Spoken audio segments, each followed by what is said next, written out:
Good morning, students. Yesterday we have seen reaction of bases with oxides of nonmetals. Bases react with oxides of nonmetals to form a salt and water. Hence, oxides of nonmetals are said to be acidic in nature. Then we learn reactions about these oxides of nonmetals and bases.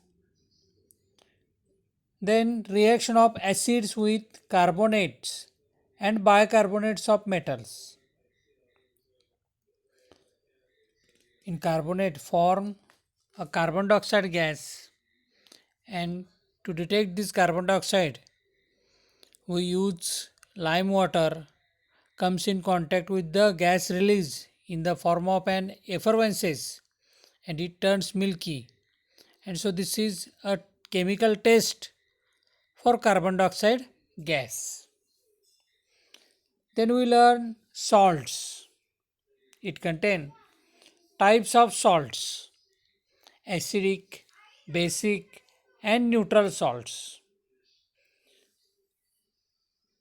Salts is formed in a neutralization reaction when acid react with base to form salt and water. But acidic salts is formed by using strong acid and weak base, and the pH of these acidic salts, solution of an acidic salt, is less than 7,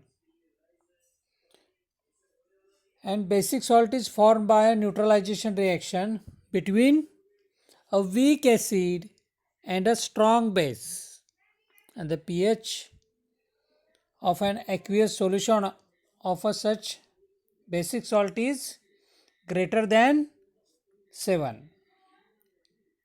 And neutral salt, when using a neutral salt is formed by neutralization of a strong acid by a strong base. When strong acid react with a strong base to form neutral salt, and the aqueous solution of a neutral salt has pH equal to 7. We learn some chemical reactions about these salts: carbonate salts of metal and bicarbonate salts of metal react with dilute acid. Then today, water of crystallization, स्फटिक जल. यामध्ये आपण एक experiment बघणार आहोत. Take some crystals of blue vitriol in 2 test tubes. किंवा आपण एक टेस्ट ट्यूब घ्या आणि त्या टेस्ट ट्यूबमध्ये काय घ्यायचं, मोरचूद, कॉपर सल्फेट, त्याला दुसरं नाव आहे ब्ल्यू विट्रिऑल, निळ्या रंगाचं असतं बघा. प्रयोगशाळेमध्ये आपणाला पाटलीमध्ये आपणाला काचेच्या निळ्या रंगाचा जो स्फटिक दिसतो तो ब्ल्यू विट्रिऑल असतो. हा ब्ल्यू विट्रिऑल, त्याला आपण काय करायचं, उष्णता द्यायची. बर्नरवर टेस्ट ट्यूबमध्ये उष्णता द्यायची. तर काय होतं, त्याचं ऑब्झर्वेशन केल्यानंतर तुमच्या लक्षात येईल की कॉपर सल्फेटमधील पाणी जे असेल ते निघून जातं, आणि पाणी निघून गेल्यानंतर त्या टेस्ट ट्यूबच्या अप्पर साईड, वरच्या बाजूला ते वॉटर मॉलिक्युल्स कलेक्ट झालेले दिसतात आपल्याला, पाण्याचे थेंब जमा झालेले दिसतात. आणि कॉपर सल्फेटची white anhydrous is called anhydrous copper सल्फेटची पावडर आपणाला त्या टेस्ट ट्यूबमध्ये बॉटमला कलेक्ट झालेली दिसते. म्हणजेच क्रिस्टलचं कन्व्हर्जन हे पावडरमध्ये झालेलं दिसतं आपणाला. On heating the crystalline structure of blue vitriol, the crystalline structure of blue vitriol broke down to form a colorless powder. and water come out, and this water part of the crystal structure of blue vitriol, it is called water of crystallization. तापवल्यामुळे मोरचुदाची स्फटिकी संरचना मोडून रंगहीन powder म्हणजे त्याला चूर्ण बनलं, आणि हे होताना काय झालं, पाणी बाहेर पडलं, पाणी बाहेर निघून गेलं, आणि हे पाणी मोरचुदाच्या स्फटिकी रचनेचा एक भाग होतं. स्फटिकी रचनेचा एक भाग होतं. यालाच काय म्हणतात, स्फटिक जल म्हणतात. It is called water of crystallization. This water was part of the crystal structure of blue vitriol. Blue vitriol means copper sulphate, and green vitriol हे निळ्या रंगाचं असतं, is ferrous sulphate. Crystalline ferrous sulfate is called green vitriol. On adding water to the white powder, a solution was formed which had the same color as the solution in the first test tube.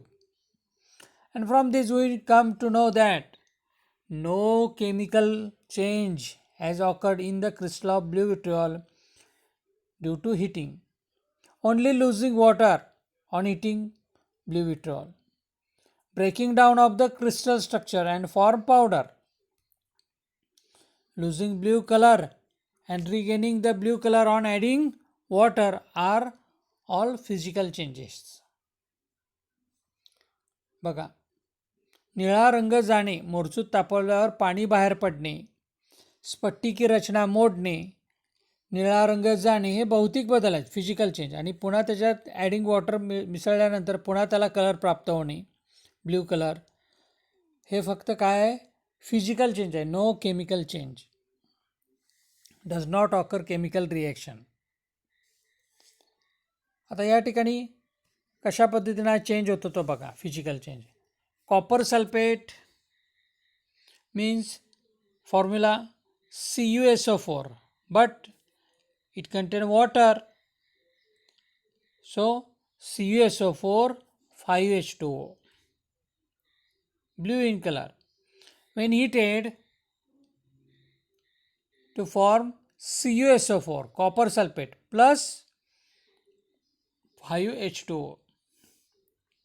जे taste ट्यूबच्या वरच्या भागाला, वरच्या आतील बाजूला, बाहेर नव्हे, वरच्या आतील बाजूला पाण्याचे थेंब जमा झालेले दिसतात.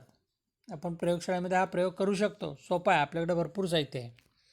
त्यामध्ये हे आपल्याला सहज लक्षात येतं की उष्णता दिल्यामुळं काय होतं, पाण्याचे म्हणजे त्याच्यातले पाण्याचे रेणू बाजूला होतात आणि ते वरती टेस्ट ट्यूबच्या वरती आतील बाजूला जमा झालेले दिसतात. आता असे आपण बरेच वॉटर ऑफ क्रिस्टलायझेशनची उदाहरणं आपण क्रिस्टलाइन सबस्टन्सेस सांगू शकतो. Crystalline substances contain water of crystallization. याच्यासाठी आणखीन एक प्रयोग दिलेला आहे आपणाला. त्याच्यामध्ये पण अशाच पद्धतीने क्रिस्टलाइन नेचर आहे. ॲलम, तुरटी, याचा फॉर्म्युला आहे. क्रिस्टलाइन ॲलमचा फॉर्म्युला बघा काय, K2SO4 Al2SO4 थ्राइस 24H2O. आता एक लक्षात घ्या, याच्यामध्ये वॉटर मॉलिक्यूलचे जे प्रपोर्शन आहे, प्रमाण आहे, हे डिफरंट फॉर डिफरंट सबस्टन्सेस. सगळीकडं समान पाण्याचे रेणू नसतात. पाण्याचे रेणू या स्फटिकरूप पदार्थामध्ये वेगवेगळ्या प्रमाणात असतात. जसं आपण आता लेटेस्ट एक्झाम्पल बघितलं, copper sulphate, CuSO4 5H2O is crystalline blue vitriol.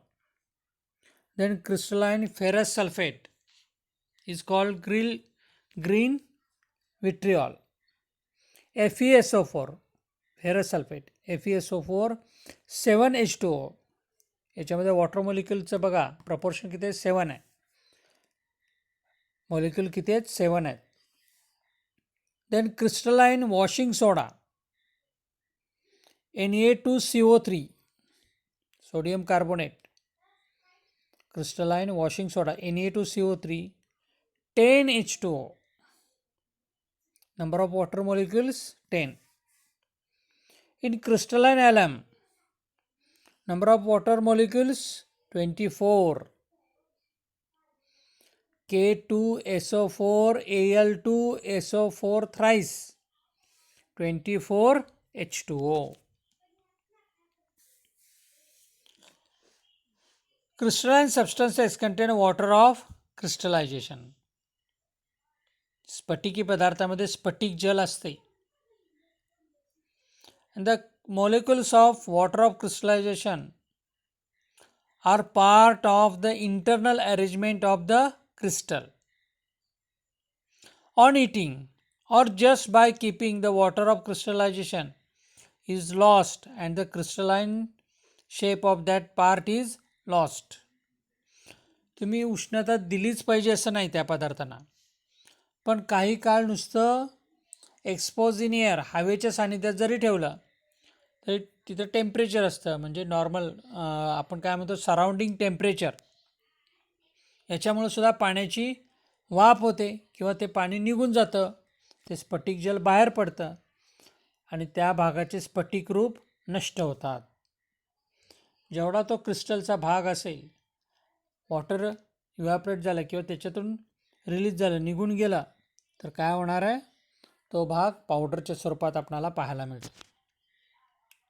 समजला भाग वॉटर ऑफ क्रिस्टलायझेशन. एक जे एक्झाम्पल लक्षात आली, crystalline blue vitriol, crystalline ferrous sulphate, crystalline washing soda and crystalline ॲलम.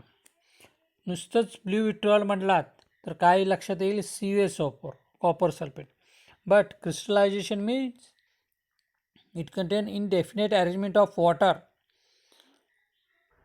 पाण्याचे रेणूची सुद्धा संख्या महत्त्वाची आहे, म्हणून कॉपर सल्फेट न म्हणतात त्याच्यामध्ये काय आपण म्हटलं पाहिजे,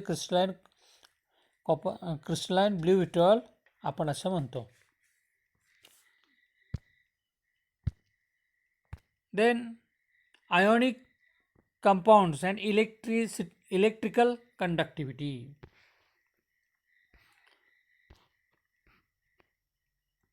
आता काही पदार्थ हे उष्णतेचं वहन करतात हे आपल्याला माहिती आहे, जनरली मेटल्स अँड एक्सेप्शनल केसमध्ये आपण नॉन मेटल पण आहेत, ग्राफाईटसारखे.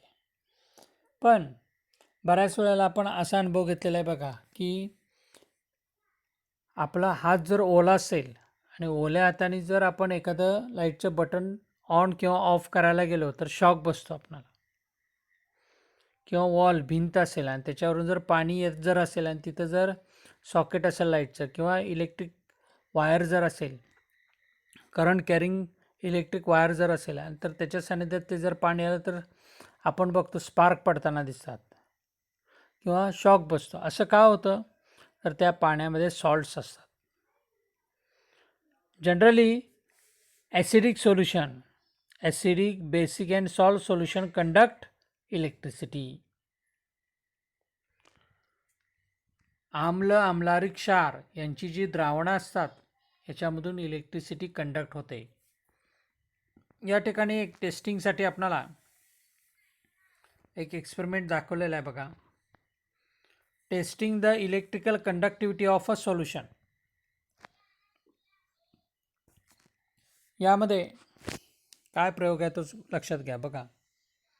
एक बिकर घेतलेला आहे, चंचूपात्र, त्याच्यामध्ये 50 ml वॉटर घेतलेलं आहे, 50 ml. तिथं त्या पुस्तकामध्ये 100 ml लिहिलेलं आहे. जादा घेतलं तरी हरकत नाही, फक्त डबल क्वांटिटी घ्यायला लागेल तुम्हाला. जे काही इतर मटेरियल घेणार आहे ते डबलमध्ये घ्यायला लागेल. 50 ml वॉटर घ्या and take 1 gram sodium chloride in a 50 ml water. 1 gram sodium chloride म्हणजे मीठ घ्या अँड प्रिपेअर अ सोल्युशन. त्याचं एक द्रावण तयार करा आणि त्याच्यामध्ये 2 वायर डीप केलेले आहेत बघा, 2 इलेक्ट्रिकल वायर त्या बॅटरीला कनेक्ट केलेल्या आहे. ती बॅटरी 6 व्होल्ट आहे. 6 व्होल्टची बॅटरी आहे. त्याला सप्लाय दिल्यानंतर स्विच प्लग की आहे. व्हेनेवर नीड, ज्यावेळी गरज असेल त्यावेळी ती प्रेस केली की काय होणार आहे, परिपथ बंद होणार आहे आणि त्यामुळं इलेक्ट्रिसिटी काय होणार आहे, कंडक्ट होणार आहे. आणि एक बल्ब दाखवलेला आहे. तो बल्ब कशासाठी, जर इलेक्ट्रिसिटी जर त्या सोल्युशनमधून सोल्युशन ऑफ सोडियम क्लोराईडमधून जर कंडक्ट झाली तर बल्ब ग्लो म्हणजे बल्ब प्रकाशित होतो. लक्षात आलं. मग आता ज्यावेळी तुम्ही या बीकरमध्ये NaCl 1 ग्रॅम घ्याल सोडियम क्लोराईड आणि 50 ml वॉटर, हे सगळं सोल्युशन झाल्यानंतर त्याच्यामध्ये 2 वायर डीप केल्या, one is positive and another is negative. ज्यावेळी करंट फ्लो केल्यानंतर काय होतं सांगा, द बल्ब ग्लोज, बल्ब पेटतो, कारण हे सॉल्ट सोल्युशन आहे.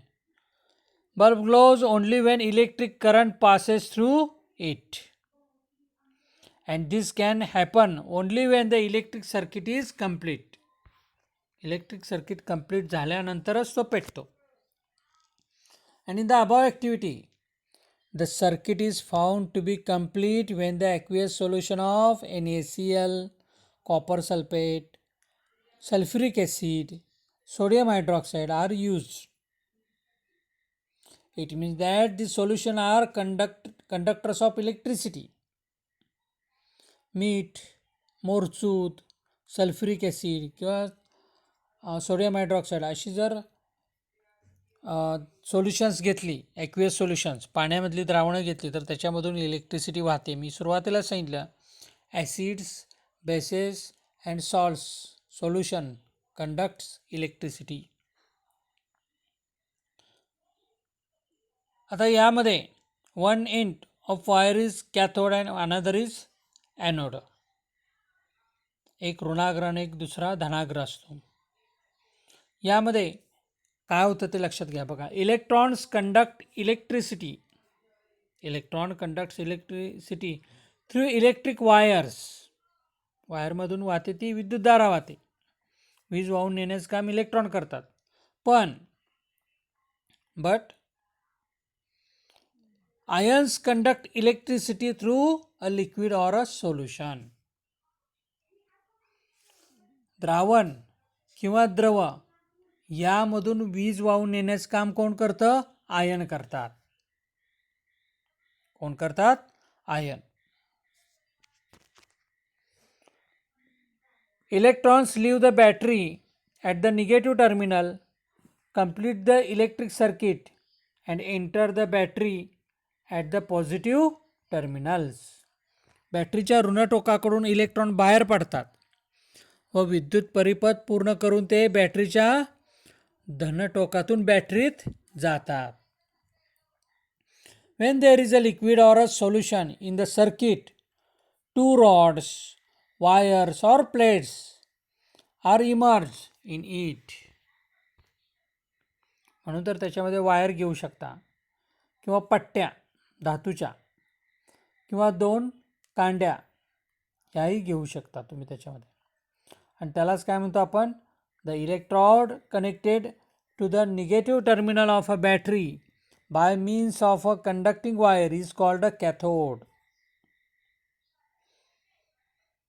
बॅटरीच्या ऋण टोकाला वाहक तारेने जोडलेले जे विद्युत अग्र आहे, टोक आहे, त्याला आपण काय म्हणतो? ऋणाग्र, कॅथोड. आणि बॅटरीच्या धन टोकाला काय म्हणतो? जोडलेल्या धनाग्र म्हणजेच काय म्हणतो? विद्युत अग्र म्हणजेच काय? धनाग्र. And the electrode connected to the positive terminal of a battery is called an anode. अशा प्रकारे बॅटरीच्या ज्या पॉझिटिव्ह निगेटिव्ह टर्मिनल जी वायर कनेक्ट कराल आणि जी सोल्युशनमध्ये डीप कराल त्याच्यावर तो पॉझिटिव्ह आणि निगेटिव्ह वायर डिपेंड असते. लक्षात आलं? अशा पद्धतीनं आपण जे सोल्युशन्स असतात ते ॲसिडिक, बेसिक, सॉल्ट्स जे आहेत ते इलेक्ट्रिसिटी कंडक्ट करतात. त्यामुळं याच्यावरून आपण इलेक्ट्रिकल कंडक्टिव्हिटी आपण शोधू शकतो. म्हणजे ionic compounds and electrical conductivity. Generally glucose किंवा अल्कोहोल्स किंवा ग्लिसरीन अशी काही सोल्युशन्स आहेत की ज्याच्यामधून विद्युतधारा वाहू शकत नाही. असे बरेच सोल्युशन्स आपण चेक करू शकतो. समजला हा भाग? सो क्वेश्चन फॉर यू, एक प्रश्न लिहा. Question for you, write short note on, write short note on water of crystallization. First question, water of crystallization. Short note लिहायचे. याच्यामध्ये डेफिनेशन लिहा, त्यानंतर एक्झाम्पल द्या आणि वॉटर ऑफ क्रिस्टलायझेशन कसं फॉर्म होतं किंवा त्याची पावडर हिटिंग नंतर कशी होते ही फक्त प्रोसेस द्या.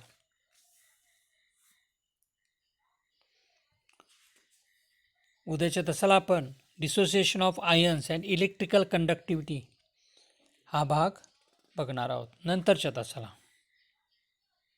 Okay, thank you.